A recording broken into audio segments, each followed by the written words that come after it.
بسم الله الرحمن الرحيم. السلام عليكم ورحمة الله تعالى وبركاته.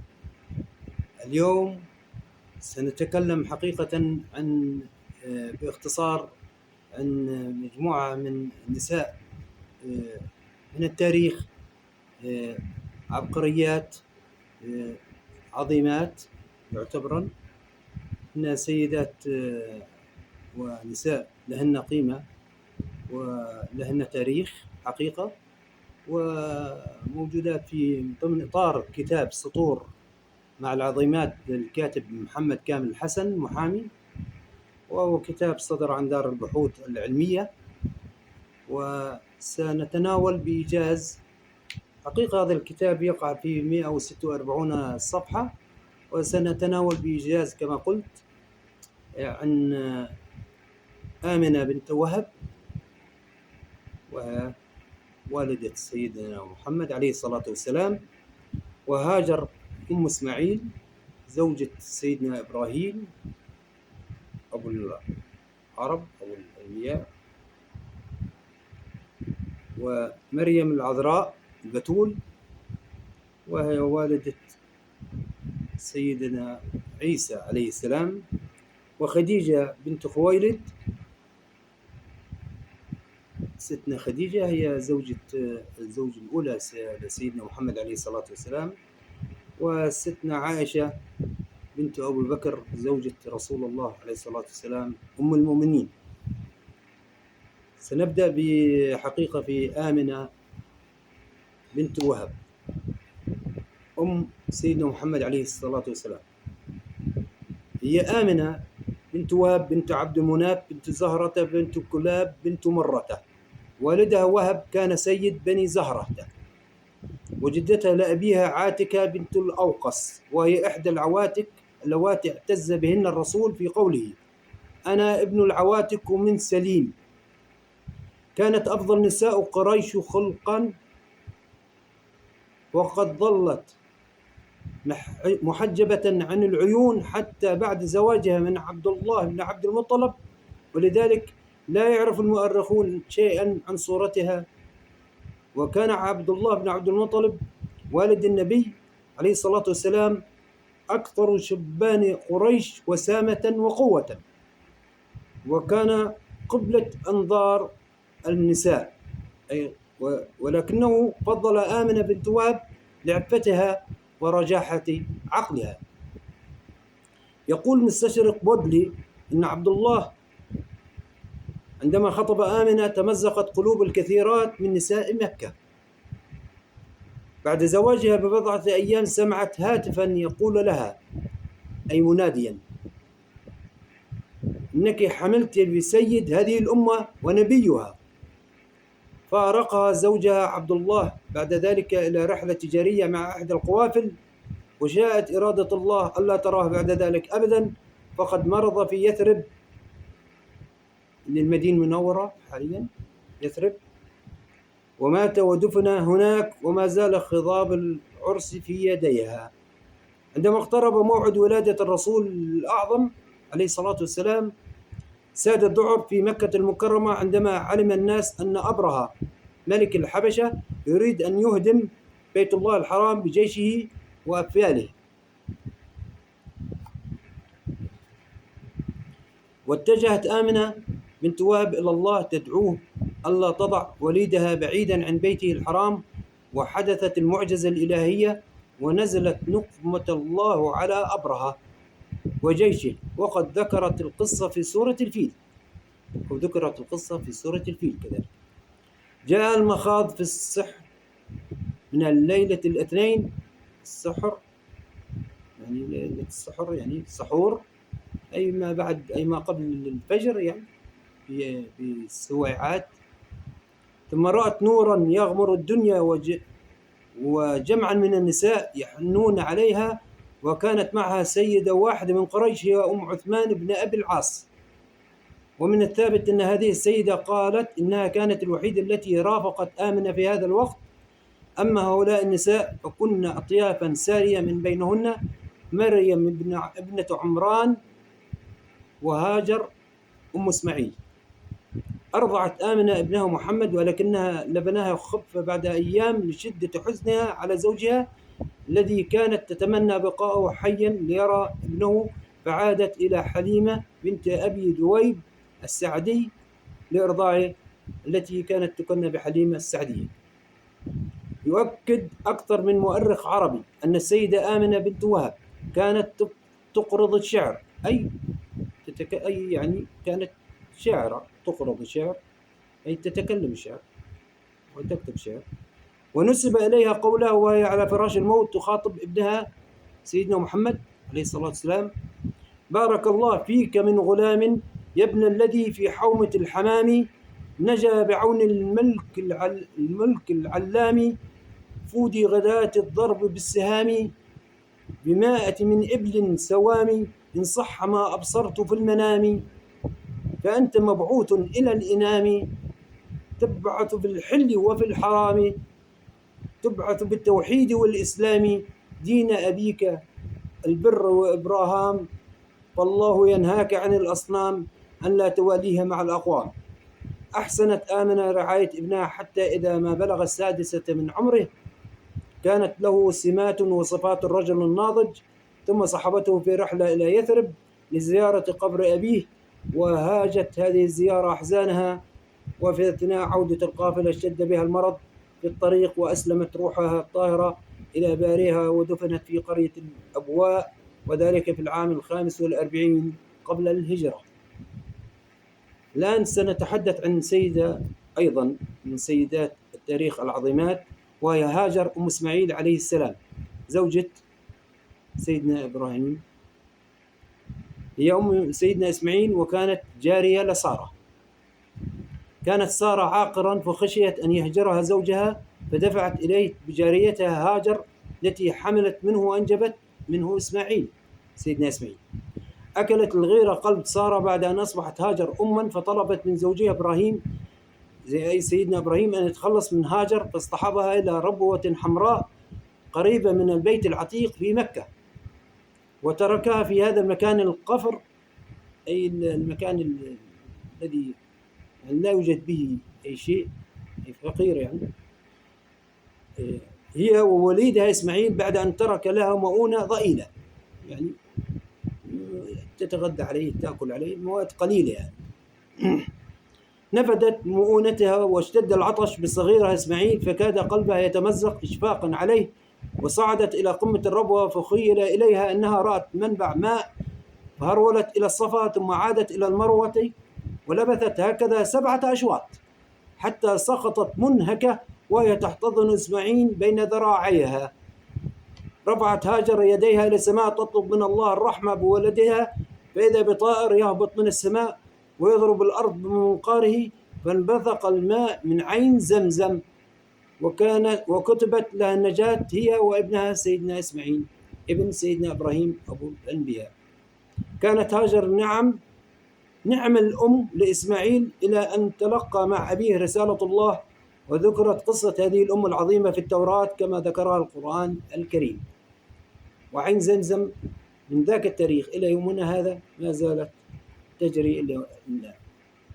سنتحدث الآن عن السيدة العظيمة، والسيدة الحقيقة يعني هي من المبشرات الأوائل بالجنة، هي مريم العذراء أم المسيح عليه السلام، أم سيدنا عيسى عليه السلام البتول، إنها الوحيدة التي طهرها الله واصطفاها على نساء العالمين، ومن حق النساء جميعا أن يفخرن بنسبة نبي المسيحية إلى أمه.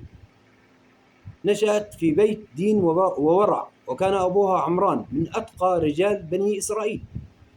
كانت أم مريم لا تقل ورعا عن أبيها عمران، فلما حملت بها قالت لله سبحانه وتعالى: ربي إني نذرت لك ما في بطني محررا فتقبل مني إنك أنت السميع العليم. مات والد مريم وهي طفلة صغيرة، فكفلها زوج خالتها زكريا. حينما أرادت المعجزة الإلهية أن تلد عيسى، لم يقتنع اليهود بما أتاه الطفل من معجزات حينما حدثهم وهو ما زال في المهد، فاضطهدوها أبشع اضطهاد، وتحملت العذاب راضية بقضاء الله.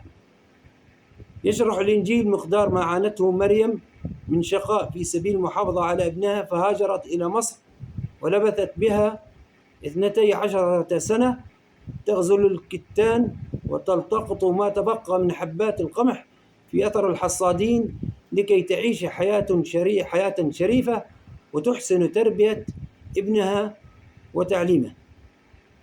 أقامت ستنا مريم في قرية الناصرة حتى بلغ سيدنا عيسى 30 من عمره وهما لا يفترقان أبدا.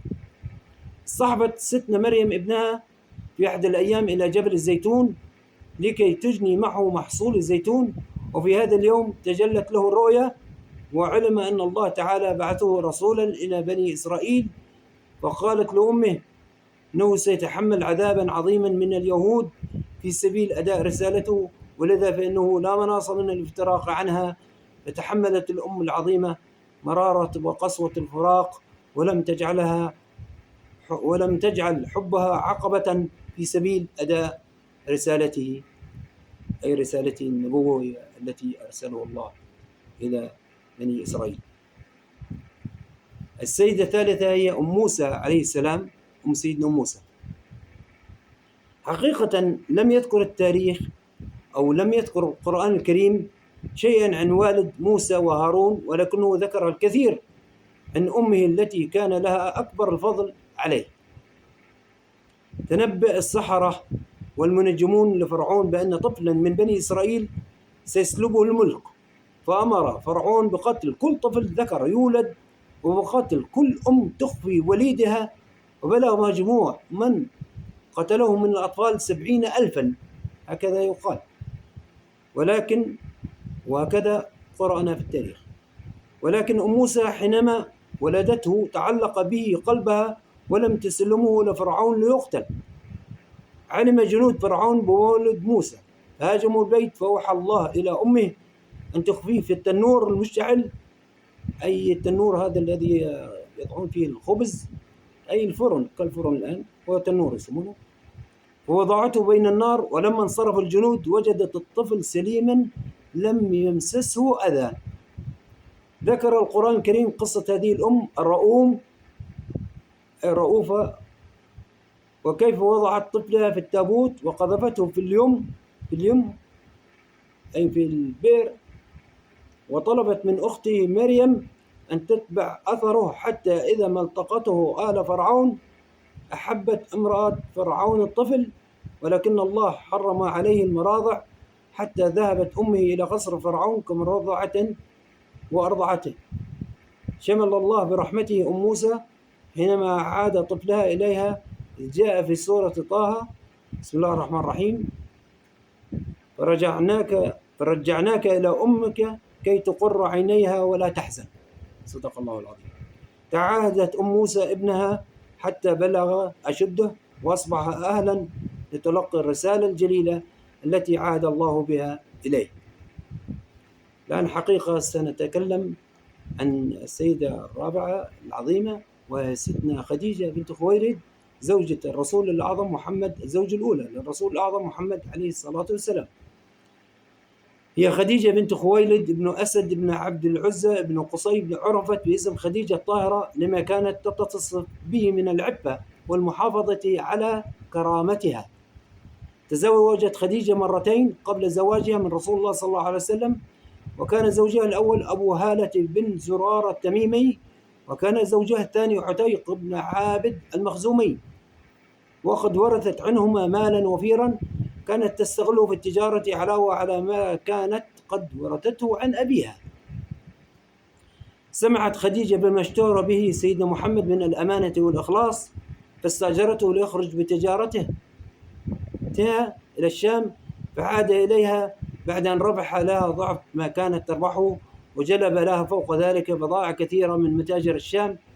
تكررت رحلات سيدنا محمد تجارية، وفي أثناء عودته إلى مكة مع رجل من قريش اسمه ميسرة، تقدم راهب يهودي اسمه نسطور من ميسرة وقال له مشيرا إلى أن محمدا أن هذا الرجل تظلله دائما غمامة أينما صار لكي تحميه من القيض أي من الحر الشديد، وهو النبي المنتظر. ودوش ميسرة، ومرض في هذه الأثناء بعيران من إبل خديجة، وكان محملين بالبضائع، فحزن ميسرة وأخبر محمدا بذلك، فما كان منه إلا أن مسح أخفافهما، يعني بخفيهما بيديه، ثم أمسك بمقودهما وقادهما، فصارا في نشاط وكأن لم يكن بهما شيء.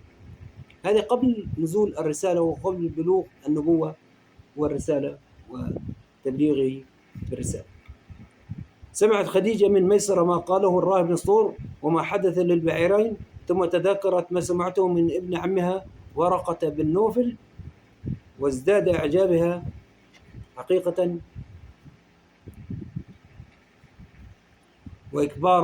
وإكبارها بسيدنا محمد، ولا سيما أنها كانت لرجاحة عقلها لا تؤمن بأصنام قريش، فآلت على نفسها أن تكون خير عون لهذا الرسول المنتظر. أدركت إحدى صديقات خديجة واسمها نفيسة بنت منية مدى إعجابها بمحمد، فذهبت إليه لتعرف إذا كان يبادل خديجة نفس الإعجاب. فلما اطمأنت إلى ذلك أخبرت خديجة التي غمرها الفرح، وذهب عم النبي محمد أبو طالب إلى عم خديجة عمرو بن أسد، وعقد الزواج على صداق قدره 20 ناقة، هذا المهر يعني الصداق.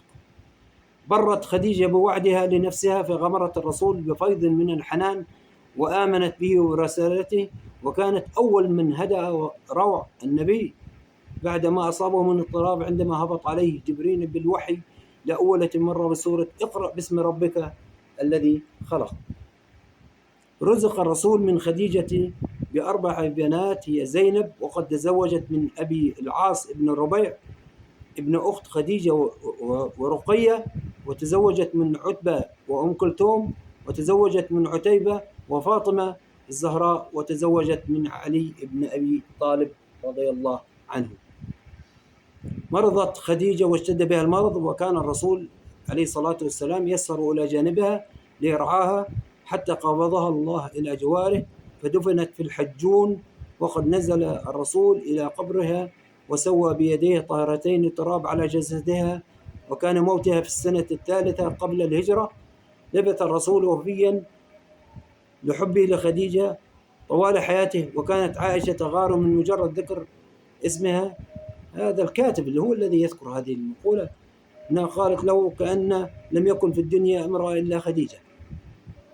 طبعا فقال لهم سيدنا محمد أنها كانت وكان لي منها ولد، ثم أضاف ما أبدلني الله خيرا منها، آمنت بي إذ كفر الناس، وصدقتني إذ كذبني الناس، ووستني بمالها إذ حرمني الناس، ورزقني الله منها الولد دون غيرها من النساء.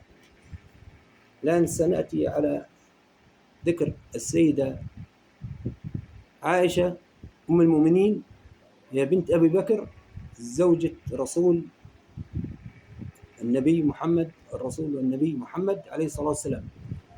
هي ابنة أبي بكر الصديق والزوجة الحبيبة لرسول الله، بشر بزواجها في حلم رأوه مرتين. ظهرت عبقريته وما زالت طفلة، وكانت حادة ذكاء قوية الذاكرة إلى درجة مذهلة لا تنسى حرفا واحدا مما ينطقه الرسول أمامها، حتى أنه عليه الصلاة والسلام قال أن كل ما علمها إياه في حرز مكين. تعتبر عائشة من أهم مراجع الأحاديث النبوية الشريفة، وكانت متفقهة في سائر العلوم الشرعية. ومن المأثور عن الرسول قوله خذوا شطر دينكم عن الحميراء، ويعني بالحميراء عائشة لأنها كانت شقراء يضرب لون شعرها إلى الحمرة. كان فوق درايتها بالأحاديث النبوية الشريفة والعلوم الشرعية متبحرة في الطب والفلك. كانت فصاحتها مثارا للعجب، وكانت خطيبة بليغة.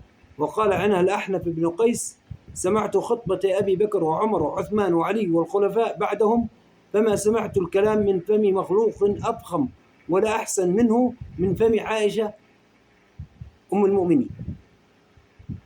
كانت عائشة راجحة العقل نافذة البصيرة، وقد لعبت دورا سياسيا هاما بعد مقتل عثمان بن عفان الخليفة الأموي الراشدي وكان لسياستها الحكيمة الذكية أعظم الأثر في جمع كلمة المسلمين والضرب على أيدي مثيري الفتنة والانقسام. تعتبر قصة حب عائشة للرسول وحب الرسول لها من أعظم وأروع يعني القصص في التاريخ